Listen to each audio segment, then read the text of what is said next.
Et auriez-vous une idée de ce qu'il faudrait faire pour aller dans ce sens? Pour aller dans ce sens, il va falloir que le praticien, en même temps de continuer à être présent, puisse avoir des formations au sein de l'hôpital et en dehors des heures de travail, tout en comptant son absence pour récupérer ses droits de travail. Et est-ce que c'est ce qui est prévu? Il y a un décalage entre ce qui est prévu et ce qui est sur le terrain, parce qu'il faut, quand un praticien est absent de son service, il va falloir le remplacer. Or, le marché, il est saturé. Mais vous n'arrivez même pas à avoir vos RTT.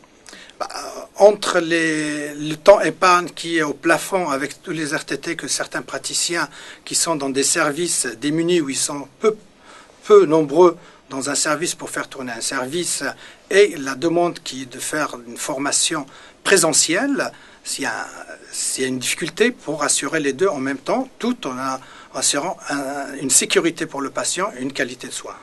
Ce que vous dites n'est pas une surprise. Donc, Mais c'est au fil des temps qu'on voit que plus on avance, plus la qualité va être, le degré de qualité va être demandé avec un niveau très haut. Et d'un autre côté, les soins ne vont pas être assurés par le médecin, va être plus à essayer de satisfaire une démarche qualité avec des formations présentielles, magistrales, au lieu de faire profiter le patient de ces formations qu'il va acquérir.